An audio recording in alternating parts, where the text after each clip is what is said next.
everyone. Thank you for joining us. I'm Don Lemon. Right now, so much of the world is just in shock and disbelief, trying to process what has happened today and make some sense of this gigantic loss. Here, Kobe Bryant, the legendary NBA star, is dead tonight. His adorable 13-year-old daughter, Gianna, known as Gigi, also dead tonight. 7 other people, a baseball coach, a pilot, all dead.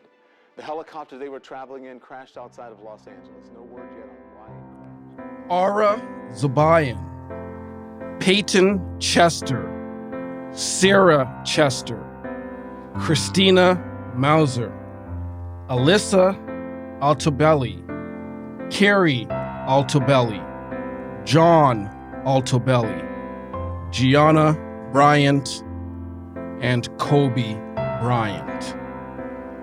Greetings, folks. Zion Hezekiah here. This is episode number 10 of season 3, and you're tuned into Toronto Talk Sports and more. I'm joined here by my dear co-hosts, Janelle Estaa. What's up, everybody? Mr. NWB. Hello, everyone. And our guest host for the second straight week, Miss Ainsley McPhail. Welcome back. Thank you for having me. All right.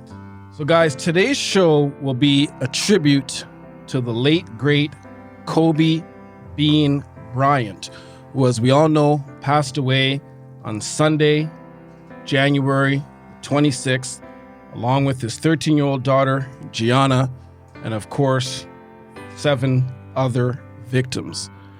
So let's kick it off like this, guys. I'll just kind of throw it out there. How did you originally find out about the horrible news, and what was your initial reaction? Let us begin with you, Ainsley.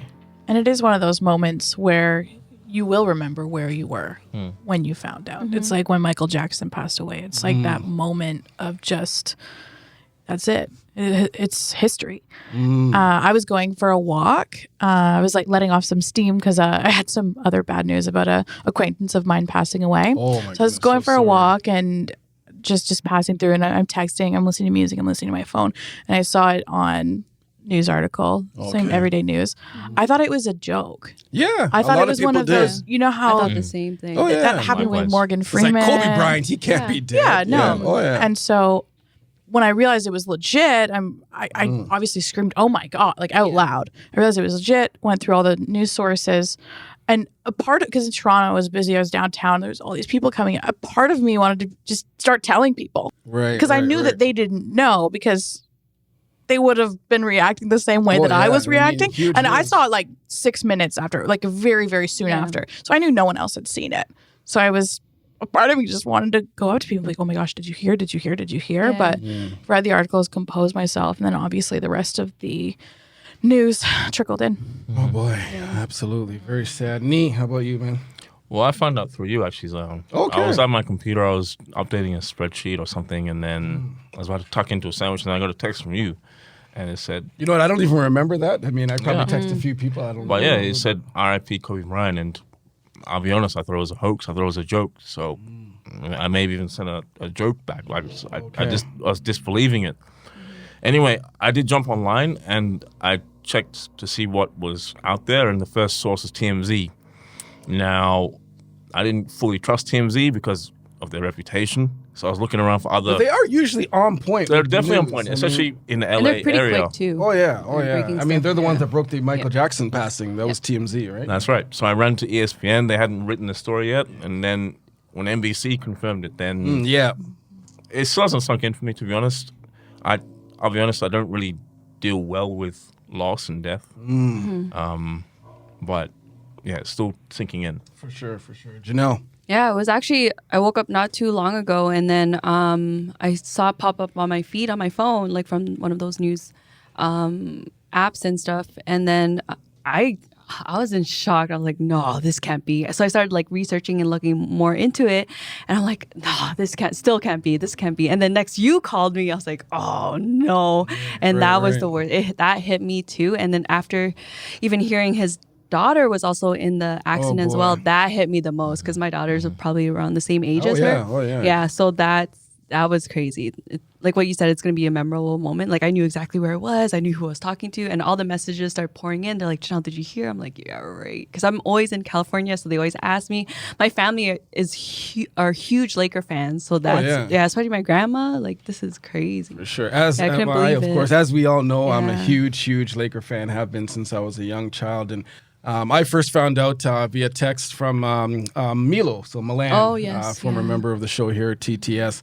And just like you, Nee, I didn't believe it at first, especially coming from Milo, because we joke around. We joke about even sometimes about the most cryptic things just for fun. We kind of have our own little inside, little jokes and stuff like that. So I didn't take it seriously until I Googled it.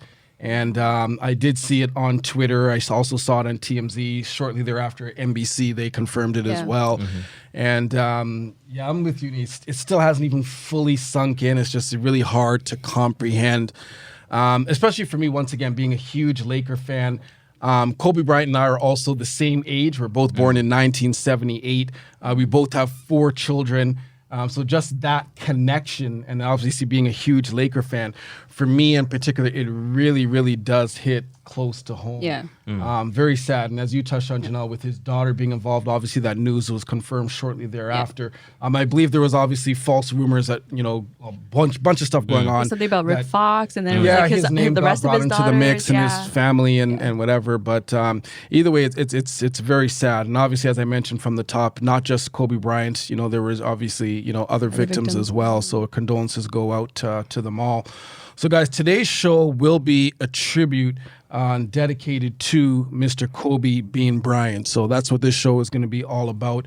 For our NBA Roundtable segment, we'll all collectively share our favorite, our most memorable Kobe Bryant moments. So we'll take some time to reflect on what our most memorable Kobe Bryant moments are. And of course, guys, although the show is all things Kobe, tribute to Kobe Bryant, this is Super Bowl weekend. And we were talking, obviously, pre-production that, it really hasn't totally, sunk in as far as that whole Super Bowl fever yet, obviously, because of the whole, the news, this Kobe Bryant situation, his passing.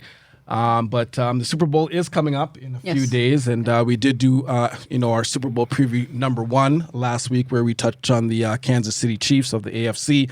So this week, I believe you'll be holding it down once again, Nee, talking about your team, the 49ers, and their keys to victory. So we look forward to that with our panel. So once again, guys, this is episode number 10 of season 3, and you're listening to Toronto Talk Sports and more. Mamba out.